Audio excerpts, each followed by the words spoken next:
모든 부모님들은 자녀가 잘 되기를 바랍니다.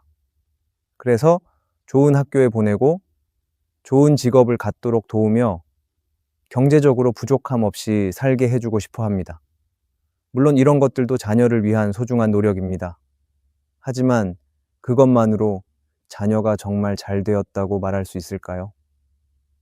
혹시 우리가 자녀를 세상의 기준에 맞춰 성공시키는 프로젝트처럼 생각하고 있는 건 아닐까요? 겉으로 보기엔 멋지게 성공한 것 같아도 속은 비어있고 관계도 깨어지고 삶의 의미를 잃은 채 살아간다면 그것이 과연 잘된 인생일까요? 오늘 우리는 어떤 모습이 올바른 자녀의 모습인지, 그리고 부모는 자녀를 위해 어떤 기도를 해야 하는지를 살펴보고자 합니다. 오늘도 자녀를 위해 기도하는 부모가 되기를 바랍니다.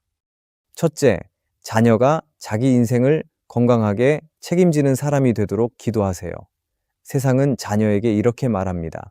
성공해야 해. 실수하지 말고 남보다 앞서야 해. 결과로 자신을 증명해야 해. 그래서 많은 자녀들이 실패를 두려워하게 됩니다.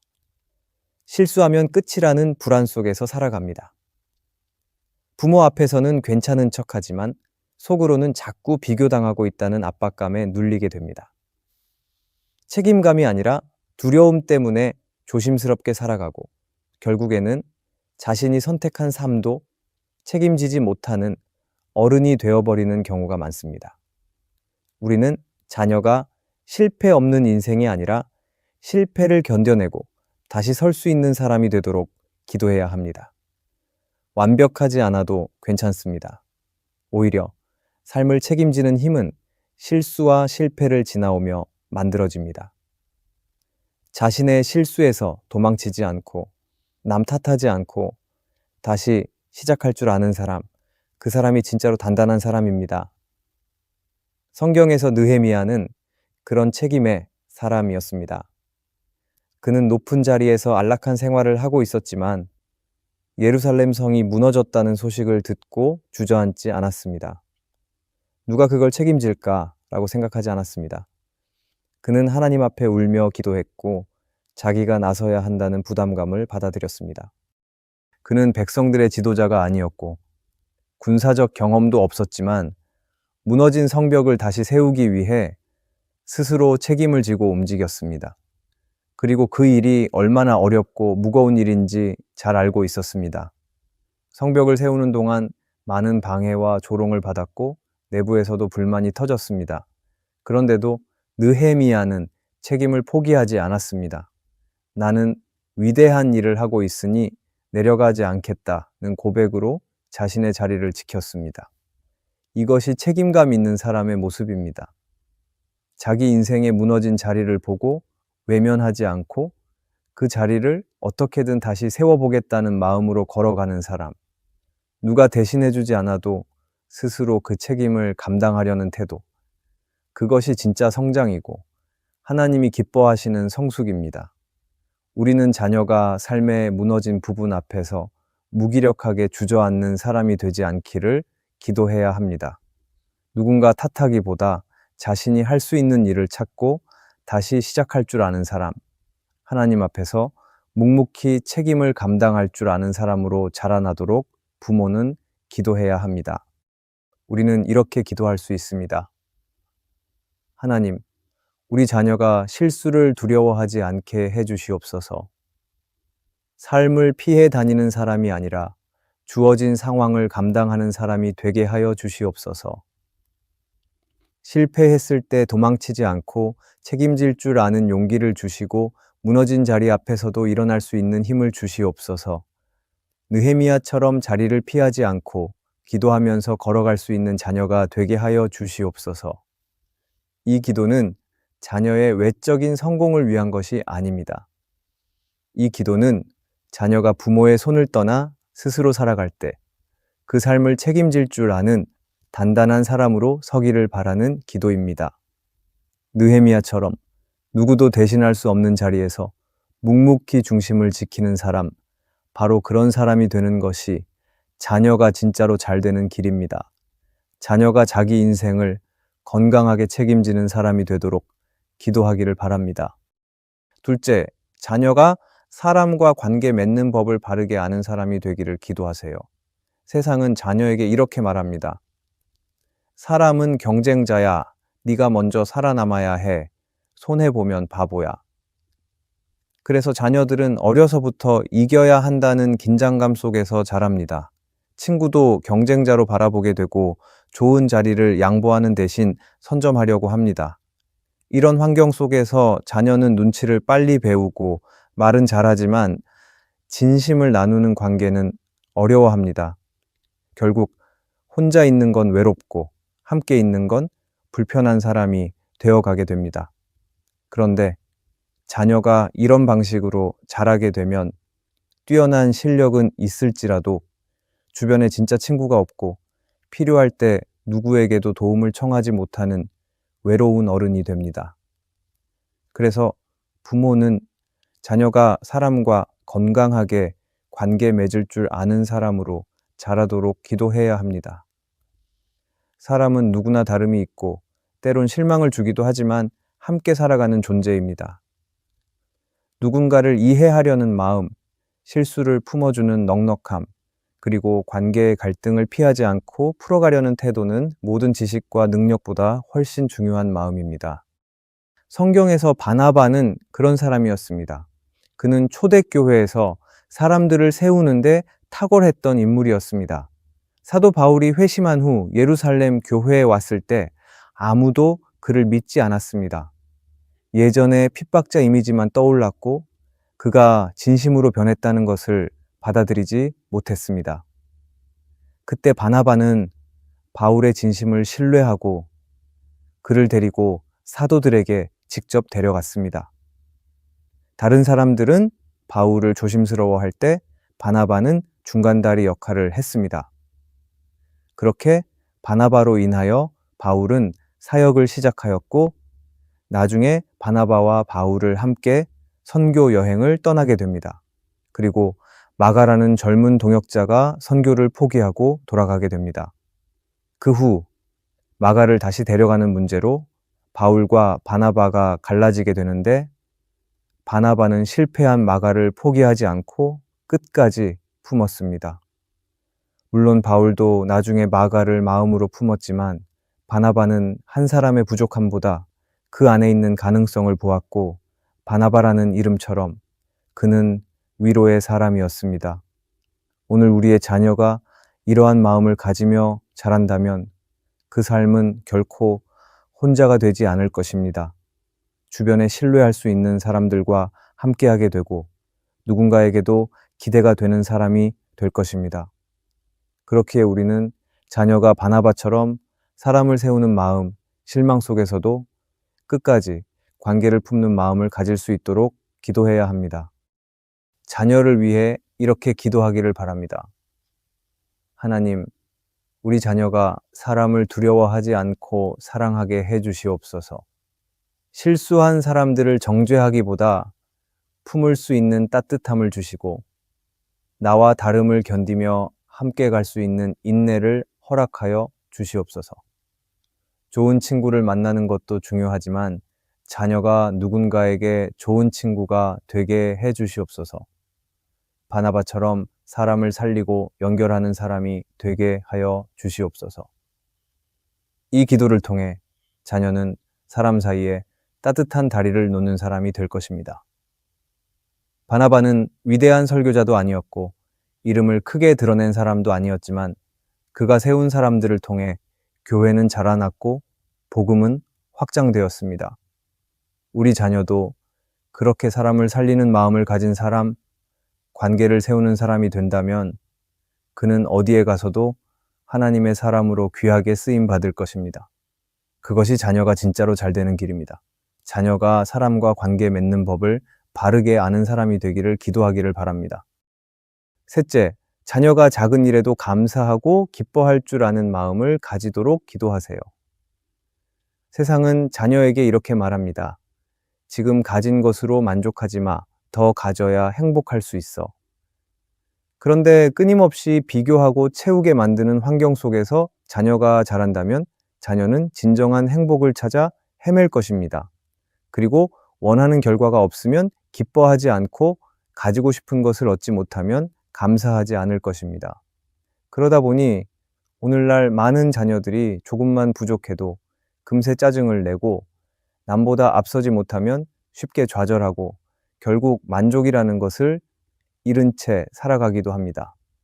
그러나 하나님이 우리 자녀에게 가르치기를 원하시는 것은 다릅니다. 하나님은 나의 자녀가 가진 것이 많아야 감사하는 것이 아니라 지금 이 순간에도 하나님이 함께 하신다는 것을 아는 사실에서 감사하기를 원하십니다. 성경에서 사도 바울은 그런 삶을 살았던 사람입니다. 그는 복음을 전하다 수없이 매를 맞았고 감옥에 갇히기도 했고 배를 타다 풍랑을 만나기도 했습니다. 다른 사람에게는 한두 번 겪기도 어려운 고난을 반복해서 겪었지만 그 가운데에서도 바울은 계속해서 하나님께 감사했습니다. 빌립보 감옥에 갇혀 있었을 때도 바울은 찬송을 불렀고 디모데에게 쓴 편지에서는 자기가 선한 싸움을 싸웠고 믿음을 지켰다고 고백했습니다. 그것은 바울이 감정적으로 무뎌져서가 아니라 고난의 순간에도 하나님이 살아계시고 자기 삶을 인도하고 계신다는 것을 믿었기 때문입니다. 그래서 그는 배가 고파도 감사했고 자유를 빼앗겨도 감사했고 외로움 속에서도 기뻐할 수 있었습니다. 오늘날 우리 자녀에게도 이런 마음이 필요합니다. 자녀에게는 늘 좋은 날만 있지는 않을 것입니다. 때로는 원하는 결과가 나오지 않을 수도 있고 친구들과 비교되어 마음이 무거워질 수도 있습니다. 하지만 그때마다 내 삶을 불행하다고 여기는 것이 아니라 지금도 나와 함께 하시는 하나님을 기억하며 기뻐할 수 있는 사람이 되어야 합니다. 어떤 일이 있어도 하나님, 그래도 감사합니다 라고 고백할 수 있다면 그 자녀는 어떤 환경 속에서도 흔들리지 않는 단단한 중심을 가진 사람이 될 것입니다. 우리는 자녀가 모든 걸 가졌기 때문에 기뻐하는 사람이 아니라 하나님을 아는 마음 때문에 감사할 줄 아는 자녀가 되도록 기도해야 합니다. 성취를 통해 기쁨을 배우는 것이 아니라 주님을 통해 기쁨을 배우는 사람이 되어야 합니다. 오늘 감사할 이유가 보이지 않아도 하나님이 오늘도 나를 붙들고 계신다는 사실 하나로 만족할 줄 아는 자녀, 그런 자녀가 결국 세상을 이겨낼 수 있는 사람이 됩니다. 그렇기에 우리는 하나님께 이렇게 기도할 수 있습니다. 하나님, 우리 자녀가 상황이 좋아야 기뻐하는 사람이 아니라 어떤 상황에서도 주님으로 인해 감사할 줄 아는 사람이 되게 해 주시옵소서. 원하는 것을 얻지 못했을 때도 불평하지 않고 하나님께 감사하는 마음을 품게 해 주시옵소서. 사도 바울처럼 모든 환경 속에서 주님께 기뻐하며 순종하는 믿음을 품게 하여 주시옵소서. 우리가 자녀를 위해 드리는 감사의 기도는 결국 자녀의 눈을 세상에서 하나님께로 옮기게 할 것입니다. 지금 가진 것이 작아 보여도, 지금 이루어낸 것이 많지 않아 보여도 그 마음이 감사로 채워져 있다면 그 자녀는 복된 삶을 살게 될 것입니다. 하나님이 주시는 기쁨은 조건이 아니라 관계에서 오기 때문입니다. 그렇기에 부모가 작은 일에도 기뻐할 줄 아는 자녀가 되기를 기도한다면 그 자녀는 앞으로 어떤 인생을 살아가든 쉽게 무너지지 않을 것입니다. 자녀가 작은 일에도 감사하고 기뻐할 줄 아는 마음을 가지도록 기도하기를 바랍니다. 넷째, 하나님 앞에서 자기 삶을 분별하며 살아가도록 기도하세요. 세상은 자녀에게 이렇게 말합니다. 네가 원하는 것을 따라가. 네가 느끼는 게 정답이야. 다른 사람 눈치 보지 말고 네 기준대로 살아. 이 외침 속에서 많은 자녀들은 기준 없이 자라게 됩니다. 하고 싶은 대로 하다가도 마음이 흔들리면 금방 포기하고 주변의 반응에 휩쓸리다 보면 자신이 어떤 사람인지조차 놓쳐버리기도 합니다. 우리의 자녀들은 스스로 똑똑하다고 느낄 수는 있지만 진짜 중요한 순간에 옳고 그름을 분별하지 못한 채 감정과 상황에 따라 결정하게 되는 경우가 있습니다. 이 시대는 정답보다 빠른 선택을 요구하고 진실보다 자극적인 것을 따르게 만듭니다. 그래서 우리의 자녀는 똑똑할 수 있지만 마음에 분별의 기준이 없다면 세상을 살아가며 방향을 잃고 헤매게 될 것입니다. 그래서 부모는 자녀가 세상의 흐름에 휩쓸리지 않고 하나님 앞에서 자기 삶을 분별하며 살아가는 사람이 되기를 기도해야 합니다. 자녀가 모든 것을 알고 결정할 수는 없지만 지금 내가 하는 선택이 하나님이 기뻐하시는 것인지 스스로 점검할 줄 아는 마음이 자녀에게 있어야 합니다. 성경에서 다니엘은 바로 그런 사람이었습니다. 바벨론이라는 낯선 땅에서 어린 나이에 강압적인 분위기에서 다니엘은 매일 선택의 순간 앞에 서게 됩니다. 다니엘이 선택한 왕이 주는 음식과 포도주를 먹지 않겠다라고 결심한 것과 왕의 명령을 어기고 창문을 열고 하나님께 기도한 것은 겉으로 보면 작고 개인적인 선택처럼 보일 수 있지만 실제로는 다니엘이 하나님을 기준으로 세상을 살아갔다는 증거입니다. 다니엘은 사람들의 시선이나 왕의 반응보다 하나님께서 어떻게 보실지를 더 중요하게 여겼습니다. 그래서 위험한 상황 속에서도 마음을 지켰고 결국 하나님은 다니엘을 바벨론에서 높이 세우셨습니다. 오늘 우리 자녀도 그렇게 되기를 바랍니다. 하나님이 보시기에 옳은 길을 선택할 수 있는 분별력이 있는 사람, 남들이 다 그렇게 한다고 해도 자신은 하나님의 기준 앞에서 판단할 줄 아는 사람, 그 마음을 품고 살아가는 자녀는 분위기와 환경에 흔들리지 않고 하나님이 기뻐하시는 길을 걸어갈 수 있을 것입니다. 오늘도 자녀를 위해 이렇게 기도하기를 바랍니다. 하나님, 우리 자녀가 사람의 기준보다 하나님의 기준을 먼저 생각하는 사람이 되게 해주시옵소서. 결정을 내릴 때마다 말씀을 떠올릴 줄 알고 유행과 감정에 흔들리기보다 하나님 앞에서 바라보는 지혜를 허락하여 주시옵소서. 자녀가 다니엘처럼 중심을 잃지 않고 하나님 앞에 무릎 꿇는 사람이 되게 해주시옵소서. 이 기도는 자녀가 똑똑해지기를 바라는 것이 아니라 하나님의 뜻 안에서 바르게 살아가기를 바라는 기도입니다. 그리고 다니엘처럼 하나님을 기준 삼아 살아가는 자녀는 공부보다 중요한 분별력을 갖게 되고 실력보다 더 깊은 믿음을 가지며 살아갈 것입니다. 겉으로는 평범해도 중심이 분명한 사람은 세상 속에서 빛나게 되어 있습니다. 우리의 자녀가 그런 사람으로 자라기를 바랍니다. 그것이 자녀가 진짜로 잘 되는 길이며 하나님이 기뻐하시는 모습입니다.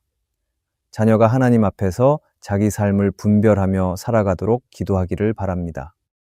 다섯째, 자녀가 넘어졌을 때 다시 일어날 수 있는 내면의 탄력성을 가지도록 기도하세요. 세상은 자녀에게 이렇게 말합니다. 약하면 뒤처져 실패하면 끝이야. 절대 멈추지 말고 계속 달려야 해. 그래서 자녀들은 실수 자체보다 실수했다는 사실을 들킬까 두려워하기도 하고 한 번 넘어지면 다시는 회복할 수 없을 것 같은 불안해서 살아가기도 합니다. 이런 환경에서 자란 자녀들은 도전보다는 회피를 선택하게 되고 실수했을 때 책임지기보다 감추고 피하는 법을 배우게 됩니다. 그러다 보니 쉽게 포기하게 되고 한 번의 실패가 인생 전체를 무너뜨린다고 생각하기도 합니다. 그러나 하나님은 사람은 넘어질 수 있고 실수할 수 있다고 말씀하십니다. 중요한 것은 다시 일어나는 것이고 다시 주님께 돌아오는 것이라고 말합니다. 성경에 나오는 베드로가 그랬습니다. 그는 예수님의 가장 가까운 제자였고 누구보다 열정이 넘쳤던 사람이었습니다. 하지만 가장 중요한 순간에 그는 예수님을 3번이나 부인했습니다.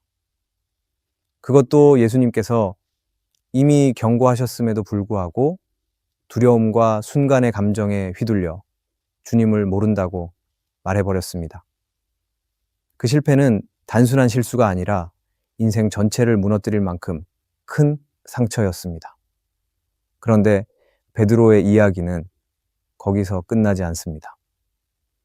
베드로는 부활하신 예수님이 자신을 찾아오셨을 때 베드로는 자신의 연약함을 고백했고 주님의 사랑 안에서 다시 일어났습니다. 그리고 그 이후로는 어떤 두려움에도 흔들리지 않고 복음을 전하며 자신의 사명을 끝까지 감당했습니다. 베드로는 완벽한 제자가 아니었지만 회개하고 다시 서는 믿음을 가진 사람이었습니다. 오늘날 우리의 자녀도 이러한 사람이 되어야 합니다. 처음부터 실수하지 않으려고 애쓰는 사람이 아니라 실수했을 때 정직하게 인정하고 다시 일어날 줄 아는 사람, 자신이 약하다는 것을 숨기지 않고 그 약함을 주님께 내어드릴 줄 아는 사람이 되어야 합니다. 하나님은 쓰러진 사람을 부끄러워하지 않으십니다. 오히려 하나님은 쓰러졌을 때 다시 일어나기를 기다리고 계십니다. 그렇기에 부모는 자녀를 위해 이렇게 기도해야 합니다. 하나님, 우리 아이가 실패 앞에 무너지지 않게 해주시옵소서.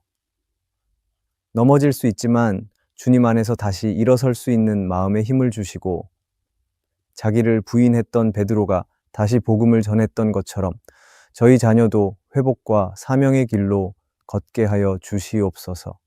이 기도는 자녀의 인생에 넘어지는 날이 오지 않기를 바라는 것이 아니라 넘어지더라도 그것이 끝이 아님을 알게 해달라는 기도입니다.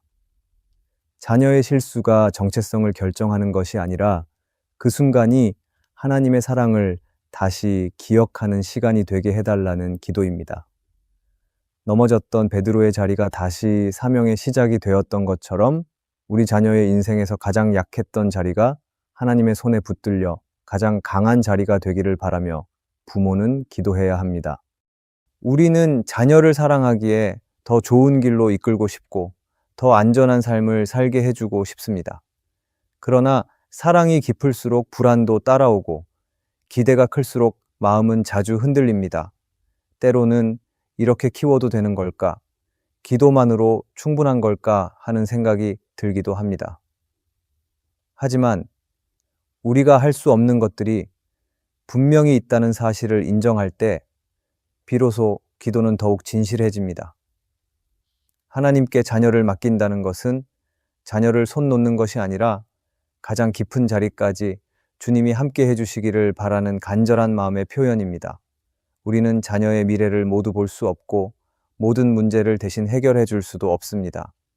그러나 하나님은 자녀가 걸어갈 길의 시작과 끝을 모두 알고 계시고 부모가 알지 못하는 마음의 깊은 곳까지도 다스리실 수 있는 분이십니다.